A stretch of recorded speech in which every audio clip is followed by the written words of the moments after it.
behalf of the Ukrainian government, and so that's the crux of those charges. We know that they were notified this morning. The charges were filed on Friday here at this courthouse by the grand jury, and they were notified this morning. They turned themselves in to the FBI, and so again, we expect that they'll be here in court later in the next couple of hours.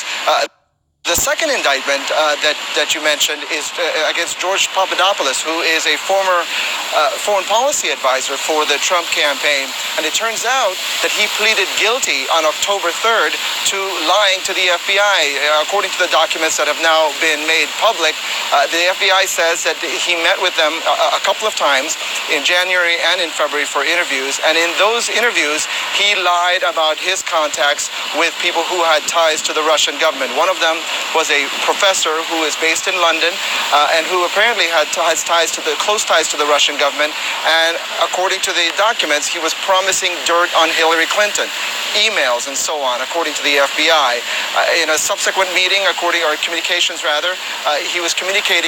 was communicating with someone who also had ties to the Russian government. He even set up a meeting in London with Putin's niece, Vladimir Putin's niece, and the Russian ambassador. So lots of ties here to the Russian government that are being directly alleged for the first time as part of this investigation. Again, this is the first time we're hearing of anything that Robert Mueller has turned up that shows direct efforts between the people in the Trump campaign talking to Russians about making some kind of coordinated effort against Hillary Clinton. This is part of an effort that we know the FBI has been looking at.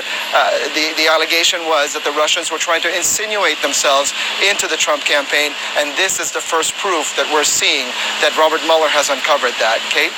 Yeah, and this coming as the second, but also now some very clear statements as we were reading, as we all continue to read through this complaint, making very direct connections to the coordination investigation that Robert Mueller was charged with. Very clear with the Papadopoulos complaint that we're going through right now.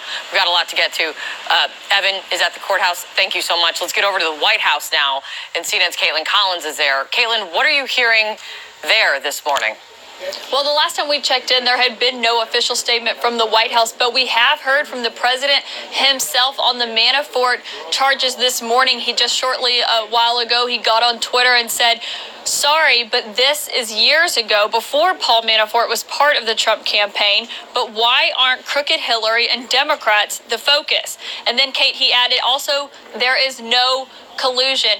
Now, in those tweets, the president did not touch on the news of this latest report that George Papadopoulos, one of his foreign policy advisors to the Trump campaign, has also pled guilty to making false statements to the FBI. We know that he was questioned by agents just 1 week after the president was inaugurated here in Washington, D.C., and that he was arrested at a Washington airport over the summer. And a notable part of that unsealed record from today on Papadopoulos is that he's met with the FBI and the government officials several times since his arrest to provide them with information. Now, we know that from my colleague Jeff Zeleny that the president did meet with White House lawyers this morning to go over these charges for Manafort and Gates, and that they weren't expecting to make a statement until they more fully grasped the scope of these charges. But it looks like the president is going ahead and making his own statements on Twitter. Now, we are scheduled to hear from the press secretary, Sarah Sanders, here at a briefing at the White House at 1 o'clock, shortly before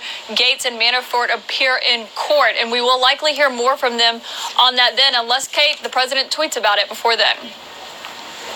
And we will stand by and see. I'm already amazed that he tweeted about it even once already today, about his former campaign chairman and what has happened. Let's get to it right now. Paul Manafort is not here. Paul Callan, though, is former prosecutor and CNN legal analyst. Jeffrey Toobin is here, CNN's chief legal analyst. CNN chief national security correspondent Jim Sciutto is joining us from Washington. Well, now you got the third, Papadopoulos. Very interesting last name. Yeah, that son of a bitch. Yeah, he got arrested during the summer. I remember that at the airport. And then he lied. He admitted on October 5th he lied to the FBI. Yeah, the noose is getting tighter. Get ready, people. I'm saying, I hope you got enough butter on your popcorn. I hope y'all ordered y'all some Pizza Hut. Cause boy, looky here. Hoo-hoo, Hobgoblin 45, you in trouble.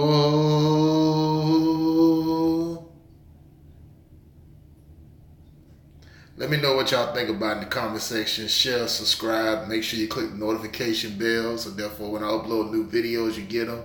Also, you could, if you like, you can contribute or donate to my little PayPal account.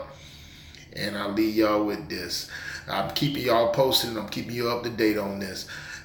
This the one, the only, this the narrator. I'm out. No more talk.